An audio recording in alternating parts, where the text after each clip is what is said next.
अस्सलाम वालेकुम class.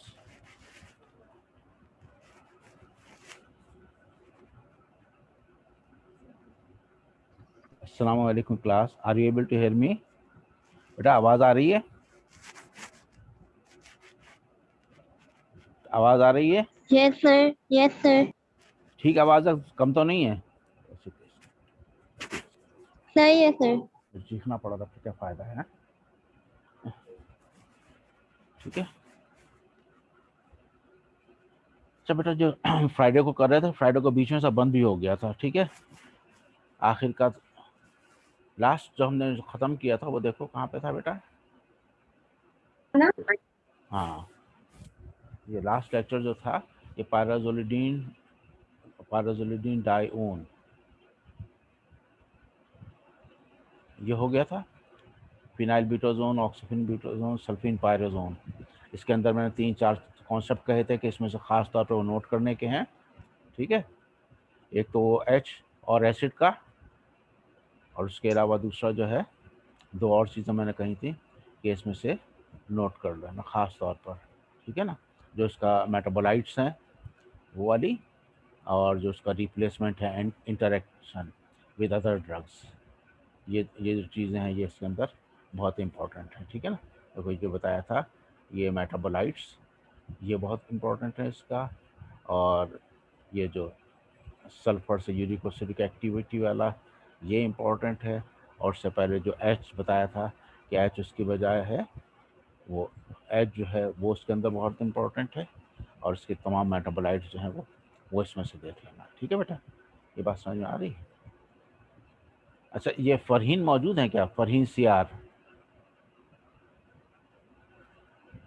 Yes sir. बेटा आपको मैसेज मिला था मेरा सर कौन सा मैसेज? आज की क्लास का? इसमें हाँ नहीं, यस सर, ग्रुप में था था। ग्रुप में नहीं, आपको सीआर के तौर पर दोनों सीआर को किया था, इसलिए पूछ रहा हूँ मैं। नहीं सर, अच्छा ठीक है, मुझे, पर्सनल मैसेज। हाँ फिर मुझे देखना पड़ेगा बेटा। वो जो सीआर के लिए आपने मुझे नंबर दिया था उस पर भी किया था। ठीक है, इसलिए मैं मालूम कर रहा हूँ। ठीक है ना, आपको मिल रहा है मैसेज कि नहीं मिल रहा, मुझे समझ में नहीं आया। ठीक है, चलो ठीक है, ग्रुप पे तो किया ही था। ठीक है, और आप लोगों को जब करते हैं बेटा तो उसका मकसद यही होता है कि आप उसको फॉरवर्ड कर दो। ठीक है ना, अगर ग्रुप पे है तो बहुत अच्छी बात है, लेकिन नहीं, अगर नहीं है तो आप फिर उसको खुद फॉरवर्ड कर दो, जो दोनों सीआर हैं उनको। ठीक है, उसका जवाब आ गया था, लेकिन आपका फहद का आ गया था, आपका बेटा नहीं था उस पर। ठीक है, चलो ठीक है, ये हम लोग कर चुके थे, इसमें से तो ठीक कुछ नहीं। नेक्स्ट ये हमने शुरू कर दिया था एंथ्रानिलिक एसिड।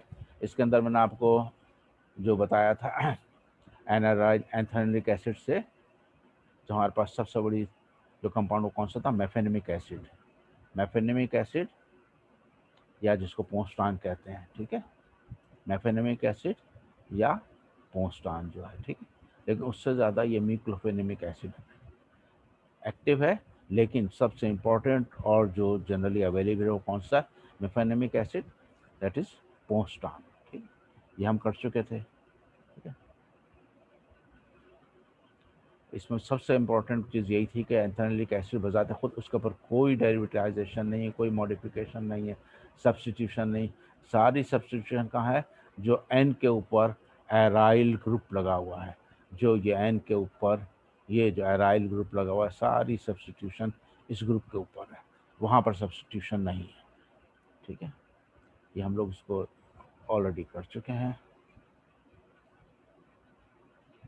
ये जो दिखाया but always use in combination, इसलिए कि उसकी टॉक्सिसिटी भी ज़्यादा है CF3 की वजह से। ये लास्ट टाइम मैं बता चुका हूँ आपको, ये जो फ्लोराइड्स हैं और ये सब चीज़ें हैं, ये यहाँ पर जो है मेटाबोलाइट्स के तौर पर होते हैं, और ये they are nephrotoxic, mainly nephrotoxic, लेकिन उसके अलावा हेपेटोटॉक्सिसिटी भी हो सकती है। ठीक है, इस वजह से इसको आमतौर पर, यानी इसकी डोज कम करके इन कॉम्बिनेशन फिर आप इसको इस्तेमाल कर लेते हो तो उसकी डोज कम हो जाती है। ठीक, एराइल एल्कोनोइक हम शुरू कर चुके थे, इंडोमिथासिन हमने किया, ये मैंने कहा था सुलिंडेक, इसको ज़रा स्पेलिंग सही कर लो, SULINDAC, SULINDAC, सुलिंडेक। ठीक है, इसको मैं दोबारा भी बता रहा हूँ आगे, pyrrole acetic acid, phenyl acetic acid, propionic acid. ठीक है, देखो बेटा ये तो हम लोग यहाँ पे देख चुके थे सुलिंडेक कैसे बन रहा है। आपके पास इंडोमिथासिन था, इंडोमिथासिन के बाद आपने जो नेक्स्ट उसके अंदर बनाया, यहाँ पे लिखा हुआ भी है, आपने जो मिथाइल ग्रुप और ये क्लोरीन ये उसकी जगह मौजूद है। Benzoyl group is required for activity. Next जो आपके पास आ रहा है इस ये सुलिंडेक। सुलिंडेक में फिर वही है कि यहाँ पर आपके पास फ्लोरो ग्रुप मौजूद है और ये मिथाइल सल्फेनिल ग्रुप मौजूद है। मिथाइल सल्फेनिल ग्रुप जो है, जिस तरीके से अभी सल्फीन पायराजोन में देखा कि ये ग्रुप एसिडिटी भी बढ़ाएगा, इसकी सॉल्युबिलिटी भी बढ़ाएगा। एसिडिटी और सॉल्युबिलिटी दोनों चीज़ें जो हैं वो इसको इंक्रीज कर देता है ये ग्रुप, और इसकी वजह से इसके अंदर दूसरी एक्टिविटीज़ भी मौजूद हो सकती हैं। तो ये जो एफ है, ये एफ जो है ये आपके पेंट्रेशन भी उसकी बढ़ा रहा है, increasing also activity but also toxicity, also toxicity. ठीक है। सल्फर का जिस तरह मैंने बताया ये लिखा हुआ आपका एडिशन ऑफ सल्फर। यहाँ जो नाइट्रोजन था ये जो हमने ख़त्म किया है, ये नाइट्रोजन, यहाँ पे जो नाइट्रोजन था जो आप यहाँ देख सकते हो, ये जो नाइट्रोजन है, ये नाइट्रोजन हमने यहाँ से ख़त्म किया, और उस नाइट्रोजन को ख़त्म करने के नतीजे में क्या हुआ, we have reduce the gastric irritation. Gastric toxicity जो थी उसके मुकाबले में कम हो गई, उसके मुकाबले में कम हो गई। ठीक है।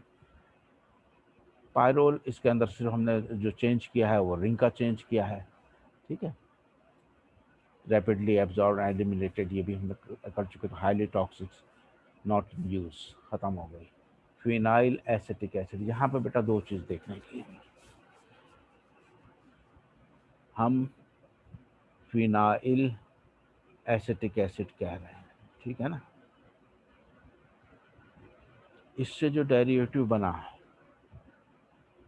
वो आपके पास इम्पोर्टेंट, ये जो था आइब्यूफेनिक एसिड था पहला, आइब्यूफेनिक एसिड। ठीक, यानी अगर इसमें से CH3 हटा दो तो ये जो है ये कंपाउंड जो है आइब्यूफेनिक एसिड हो जाएगा। सिर्फ ये अल्फा कार्बन के ऊपर ये जो CH3 लगा हुआ है, यानी methyl group which is substituted at alpha carbon of carboxylic acid, if it is removed we have got ibuprophenic acid। तो जो हमारे पास initially we have got the ibuprophenic acid, initially we have got the ibuprophenic acid, यानी ये phenyl acetic acid था। इस phenyl acetic acid में ये जो आपने मोइटी ऐड की तो क्या बन गया, आइब्यूफेनिक, IBUFENAC, but the compound is less active and have got toxicity। तो फिर हमने उससे क्या किया, ये यहाँ पर जो मौजूद था आपके पास ये CH2 के ऊपर, CH2 के ऊपर एक H हटाने के बाद क्या किया, एक CH3 को सब्स्टिट्यूट कर दिया, यानी 1 hydrogen from the alpha carbon of the carboxylic यानी acetic acid is removed. Acetic acid से एक जो अल्फा कार्बन है उसके ऊपर ये CH2 के बजाय वी हैव गॉट CH3, एक H को रिमूव करके CH3। Just by the substitution of this methyl group we have got one of the most important and active compound, one of the most important and active compound, that is ibuprofen or brufen, ibuprofen or brufen। In this compound, GI toxicity and hepatotoxicity are also reduced as compared to the first one, ibuprofen, जो इस्तेमाल में नहीं है, that is not in use। The most important compound here is ibuprofen।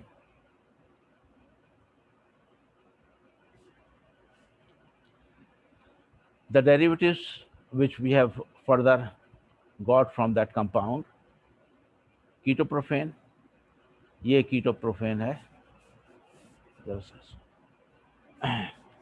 Ketoprofen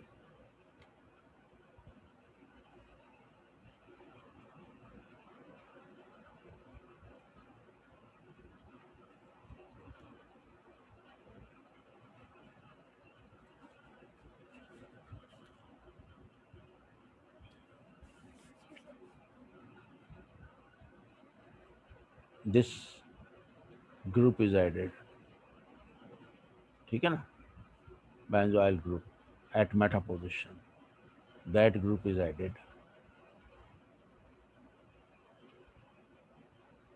Then we have got phenopropane, phenoxy group is added, phenoxy group is added. इसको कैसे ऊपर करेंगे, मुझे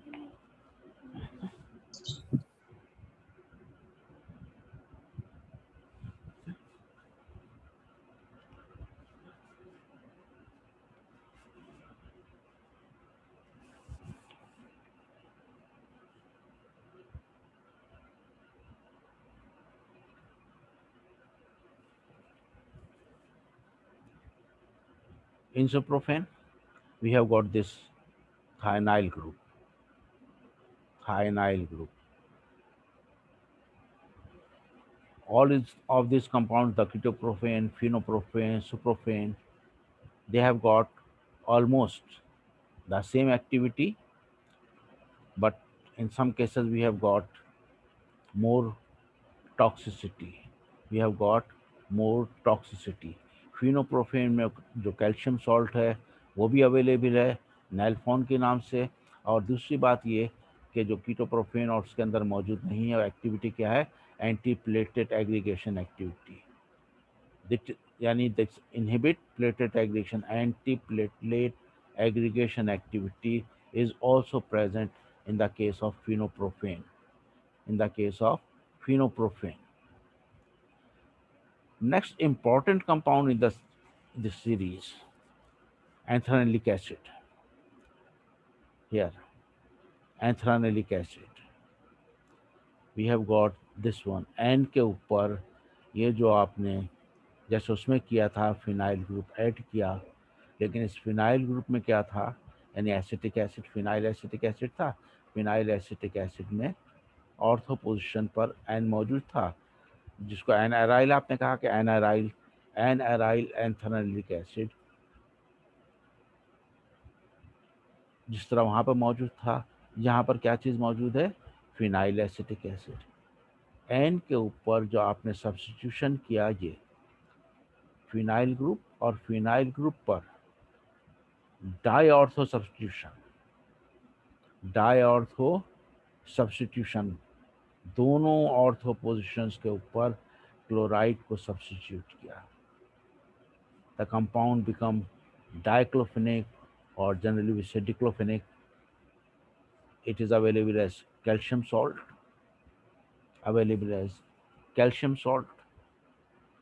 It is one of the most important compound in the series. Analgesic activity is more in this case, but the toxic activity is also more. The toxicity is the nephrotoxicity. The main toxicity is the nephrotoxicity. ये diclofenac या diclofenac है, worn के नाम से भी मिलती है आपको, और इस तरीके से जैसे आप देखते हो Voltral gel, Voltran, they are all diclofenac या डाइक्लोफेनिक एसिड, डिक्लोफेनिक सोडियम।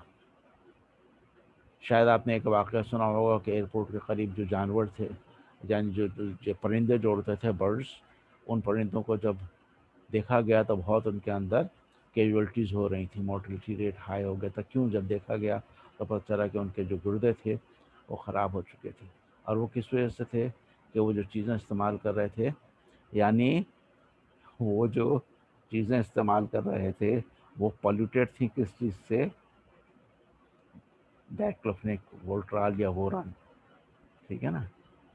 उसके नतीजे में खुद उनके अंदर ये चीज़ पैदा हो गई, उनके जो गुर्दे थे, किडनीज थे, वो अफेक्टेड हो गए। बहरहाल तो दिस इज़ नेफ्रोटॉक्सिक कंपाउंड। लेकिन हम जो उसको इस्तेमाल करते हैं अपने थेरेप्यूटिक डोजेज में तो इट इज़ लेस टॉक्सिक, वहाँ पे इतनी टॉक्सिटी नहीं है। एक बात तो ये, दूसरी बात एक और कि we are not using it continuously, ठीक है, या फिर उसको हम कॉम्बिनेशन में इस्तेमाल करते हैं। अगर हमको ज़्यादा अर्से इस्तेमाल करना होता है। आमतौर पर आर्थराइटिस वगैरह में we have to use for more days, तो फिर वहाँ पर अगर उसको वो बढ़ जाता है तो फिर उसको कोशिश करते हैं कि उसके साथ कॉम्बिनेशन में उसको इस्तेमाल करें, बट इट इज़ नेफ्रोटॉक्सिक। और अभी मैंने बताया कि नेफ्रोटॉक्सिटी में मेन जो रोल प्ले करते हैं वो ये फ्लोराइड्स, क्लोराइड्स, ब्रोमाइड्स, जिन कंपाउंड्स में भी ये मौजूद होंगे वो कंपाउंड्स आम तौर पर उनके अंदर आप देखोगे कि जो एक्टिविटी है वो एक्टिविटी क्या कहलाएगी उसके अंदर, नेफ्रोटॉक्सिक।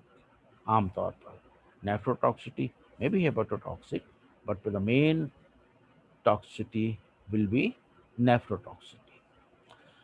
अच्छा, दूसरी बात एक और जो यहाँ पर याद रखने की है कि इससे पहले जो हमने कंपाउंड देखा phenyl acetic acid, phenyl acetic acid में मैंने कहा कि आपने एसिटिक एसिड में अल्फा कार्बन पर एक CH3 ग्रुप जो है वो ऐड कर दिया, ठीक है। इसको ऐड करने के बाद यहाँ पर इसका एक और नाम हो गया, कितने कार्बन हो गए यहाँ पर, 1 2 3, 3 कार्बन हो गए। तो हम जब एराइल एल्कोनोइक कहते हैं, ये शायद लास्ट टाइम भी मैंने कहा था कि जब एराइल एल्कोनोइक कहते हैं तो जितने भी हम शुरू से देख रहे थे इंडोल, इंडीन, वो सारे के सारे इसके अंदर शामिल हो जाएंगे। लेकिन उसी में if we are using the term propionic acid derivative, तो this is propionic acid, 3 carbon मौजूद हैं, ठीक है ना। तो फिर यहाँ पर आप अगर आम तौर पर जो हम कहते हैं इसमें क्या आएगा, आइबोप्रोफेन और डेरिवेटिव्स ऑफ आइबोप्रोफेन, कीटोप्रोफेन, फिनोप्रोफेन, सुप्रोफेन। मैंने कहा था कि एग्जामिनेशन के पॉइंट ऑफ व्यू से ये इम्पोर्टेंट है। अगर एराइल एल्केनोइक पूछा गया है तो फिर आप सारे बताओगे, और अगर सिर्फ प्रोपियोनिक एसिड पूछा गया है, प्रोपियोनिक एसिड डेरिवेटिव्स, तो बस यहाँ पर आके ख़त्म कर दोगे। आप शुरू करोगे आइबोप्रोफेन या ब्रूफेन से और यहाँ पर आके नीचे यहाँ तक आके ख़त्म कर दोगे सुप्रोफेन का। Have you got that point? Next one we have got the enolic acid, enolic acid derivatives. ये जो हमने शुरू किया था, हमने कहा था कि हमारे पास एसिड्स कार्बोक्सिलिक भी मौजूद हो सकता है, इनोलिक भी हो सकता है, सल्फोनिक भी हो सकता है, और just the ionizable replaceable hydrogen भी हो सकता है, जिसकी वजह से उसके अंदर एसिडिक कैरेक्टर होगा, as in the case of pyrazolidines, we have seen that one, pyrazolidine diones, we have seen that। Enolic acid, पहली बात तो ये कि इनोलिक एसिड हम किसको कह रहे हैं, यानी इनोलिक एसिड हम कह रहे हैं कि जिसके अंदर OH group, OH group is linked directly with the OH group is directly linked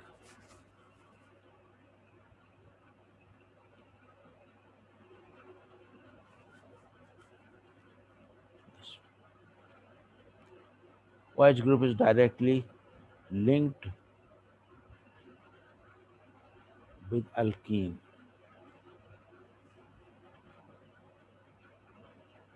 this one। ऐसे ग्रुप को हम क्या कहते हैं, enolic group, enolic, enol, OH is linked with an alkene। इसको हम इनोल और इनोलिक एसिड क्यों कह रहे हैं, ये जो है ये चार्ज यहाँ पर ट्रांसफ़र होता है और यहाँ पर OH के बजाय O सिर्फ रह जाएगा, ये यानी मुस्तकिल इसके चेंजेस आ रहे हैं, वो कार्बोनाइल हो गया, फिर दोबारा से OH आ गया। तो ये H जब रिलीज होगा तो what does it mean, it is an acid, it is going to release the proton, that's why it is an acid, and that's why we are saying enolic acid। enol is the hydroxyl group, enolic group किसको हम कह रहे हैं, enol is the hydroxyl group when it is connected, directly linked with the alkene। Alkyne के साथ directly link जो होगा hydroxyl group, उसको हम इनोल कह रहे हैं। इसकी खासियत क्या है कि यहाँ पर जो है चार्ज आपके ट्रांसफ़र होता रहता है। ओ, ये डबल बॉन्ड आ जाएगा यहाँ पर, ये यहाँ से डबल बॉन्ड हट गया, डबल बॉन्ड यहाँ पर आ जाएगा, कार्बोनाइल होगा और एच रिलीज हो गया। प्रोटॉन अगर वो रिलीज हो रहा है, what does it mean? It is acting like an acid, that's why we are saying enolic acid. और ये उसको जो हमने पहले कहा था सबसे पहले कि हमें क्या चाहिए है, एसिडिक और लाइक एसिडिक, जो एसिडिक के तौर पर जैसे हमने कहा एच आयनाइजर। तो यहाँ पर जो है ये इनोलिक, अब ये इनोलिक एसिड के जो डेरिवेटिव्स हैं, इसमें ये एक आर डैश और आर, ये आप चेंज कर रहे हो, ठीक है ना, ये आप चेंज कर रहे हो आर में। अच्छा, इनमें तकरीबन सब के अंदर यहाँ पर जो है ये जिसको आपने आर डैश कहा है, यानी ये आर डैश, इसके अंदर मिथाइल ग्रुप मौजूद है, ठीक है ना। या पायरोक्सिकैम में भी मिथाइल है, मेलॉक्सिकैम में भी मिथाइल है, यहाँ पर मिथाइल ग्रुप। चेंज कहाँ पर आ रहा है? ये NH, ये जो R है, ये R हीट्रोएराइल भी हो सकता है, एराइल भी हो सकता है। लेकिन heteroaryl such as this one, may be this one, ये जो है that will provide the maximum activity, that will provide the maximum activity। हीट्रोएराइल और एराइल ग्रुप के मुकाबले एराइल दोनों आप कर सकते हैं सब्स्टिट्यूट, लेकिन हीट्रोएराइल जो है that will provide the maximum activity. यहाँ पर आपके पास आर के बजाय या आ गया, तो क्या बन गया? पायरोक्सिकैम। और अगर आर के बजाय ये आपने सब्स्टिट्यूट कर दिया मिथाइल, अगर ये ग्रुप आ गया तो फिर ये क्या कहलाएगा? मेलॉक्सिकैम। टेनॉक्सिकैम में यहाँ पर वही पायरोक्सिकैम वाला ग्रुप मौजूद है, यहाँ पर वही CH3 मौजूद है। जो चेंज है वो ये है थोड़ा सा कि आपने यहाँ पर एक और ग्रुप ऐड कर दिया, टेनॉक्सिकैम। लेकिन हमारे पास जो मेन कंपाउंड है जिसको हम डिस्कस कर रहे हैं वो क्या है? पायरोक्सिकैम और मेलॉक्सिकैम। देखो, एक तो इम्पॉर्टेंट चीज़ जो सबसे ज़्यादा यहाँ पे याद रखने की है वो क्या है? पायरोक्सिकैम जो आपको आमतौर पर अगर मिलता है एक फेल्डीन के नाम से मिलता है। जब इंट्रोड्यूस किया गया था तो फेल्डीन के नाम से ही था। उसके अलावा ब्रेक्जिन के नाम से भी मिल रहा है, BREXIN, ब्रेक्जिन, दैट इज पायरोक्सिकैम। मेलॉक्सिकैम मुख्तलिफ नाम से है, मूव MOV, मोटिव MOTU, मुख्तलिफ नाम से है मेलॉक्सिकैम। दोनों में जो फ़र्क है वो ये सब्स्टिट्यूशन का है, लेकिन therapeutic activity is somewhat different, the site of action is somewhat different. देखो, अभी हमने मैकेनिज्म और मोड ऑफ एक्शन जनरली सबका नहीं पढ़ा, सिर्फ बहुत ही ब्रीफ हमने देखा है। अभी उसको हम दोबारा से डिस्कस करेंगे। तो the site of action is different in the case of piroxicam और मेलॉक्सिकैम। पायरोक्सिकैम जो है that is going to act at COX-1। Piroxicam, इसकी जो साइट ऑफ एक्शन है वो क्या है? COX-1, cyclooxygenase enzyme 1. In the case of meloxicam, that is COX-2, that is COX-2. COX-1 जो है वो GI में ज़्यादा भी इन्वॉल्व है, और उसकी वजह से प्रॉब्लम में क्या था? Gastric irritation. तो उसको आप इनहिबिट कर रहे हो, साइक्लोऑक्सीजिनेज को इनहिबिट कर रहा हो, तो जो उसकी सीक्रेशन है गैस्ट्रिक की, that is going to be affected. Piroxicam में जो है वो आपके गैस्ट्रिक इरिटेशन मौजूद है। Meloxicam is more safer as compared to pyroxicam. That compound is going to act at COX-2, and it has got the reduced gastric irritation. Gastric irritation, gastric ulceration, gastric bleeding is reduced or almost vanished in the case of meloxicam, but it is still present in the case of pyroxicam. Salicylic acid जो हमने कहा था, salicylic acid को हम कहते हैं कि it is mixed acting enzyme, जो आपके किस पे कर रहा है, साइक्लोऑक्सीजनेज 1 पे भी कर रहा है और साइक्लोऑक्सीजनेज 2 पे भी कर रहा है। कॉक्स 1 और कॉक्स 2 दोनों के ऊपर उसका एक्शन है। पायरोक्सिकैम और मेलोक्सिकैम दोनों अलग अलग हैं, लेकिन सैलिसिलिक एसिड जो है वो is going to act on piroxicam and यानी एसिटाइल सैलिसिलिक एसिड, एस्प्रिन की बात कर रहे हैं। Aspirin is going to act on COX-1 and also COX-2. Then we have got few more compounds.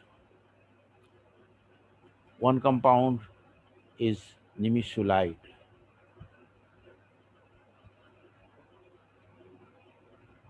This nimesulide is an active compound. It is selective COX-2 inhibitor used in rheumatoid arthritis, but FDA जो है US market से इसको it is withdrawn due to hepatotoxicity. Although available in few countries but not in USA. USA से इसको withdrawn कर दिया गया. But it is COX-2 inhibitor, selective COX-2 inhibitor. Another compound is this one, nebumetone. It is still available. It is used. It is mainly indicated in the acute and chronic treatment of signs and symptoms of osteoarthritis and rheumatoid arthritis. It is termed as one of the non-acidic compound. Non-acidic. लेकिन हमने क्या कहा था कि अगर anti inflammatory और analgesic activity होगी, दोनों चीज़ मौजूद होगी, तो एंटी इन्फ्लामेटरी के अंदर हमें क्या चीज़ चाहिए, एसिडिक ग्रुप चाहिए। तो एसिडिक ग्रुप इसके अंदर नहीं, हमने इसको क्या नाम दिया, non acidic. Then how the compound have got the anti inflammatory activity. एक तरफ तो हम ये कह रहे हैं कि इट इज़ नॉन एसिडिक, और दूसरी तरफ we are saying that it have got the anti-inflammatory activity.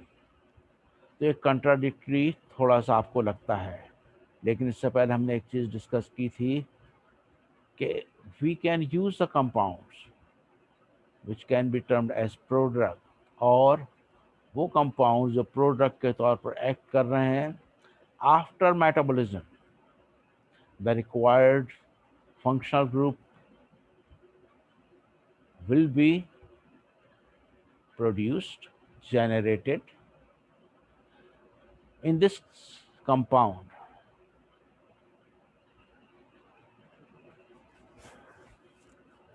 In this compound, we have got the acidic group, carboxylic group after metabolism. We are going to get it, ये जो आपके पास था, ये group जो है मेटाबॉलिज्म के बाद convert हो जाएगा, किसके अंदर कन्वर्ट हो जाएगा, एसिडिक ग्रुप के अंदर, एसिडिक ग्रुप के अंदर. That's why the compound have got the anti-inflammatory activity. Compound is weak inhibitor of PG synthesis. It is the prototype of the compound known as steroid. There is some evidence to show moderate selective COX-2 inhibitor activity. It is used in rheumatoid arthritis. No, not sorry. हम जो बात कर रहे हैं नेब्यूमेटॉन की, this one. This compound is non-acidic, but after metabolism,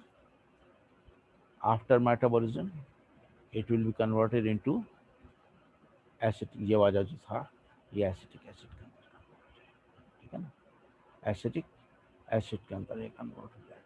We are going to get 6-methoxy यानी ये group तो सिक्स पोजीशन पर क्या लगा हुआ है, ये रिंग कौन सा कहलाएगा, दोनों रिंग मिलकर बन जाएंगे आपके पास, ये जो दो रिंग है ये मिलकर क्या चीज़ हो गया आपके पास, नेप्थेलीन। नेप्थेलीन के सिक्स पोजीशन पर क्या चीज़ मौजूद है, मिथॉक्सी ग्रुप, ये 6 मिथॉक्सी नेप्थेलीन। सेकंड पोजीशन पर इस पर अंदर क्या मौजूद है, ये ग्रुप मौजूद था, ये ग्रुप कन्वर्ट हो गया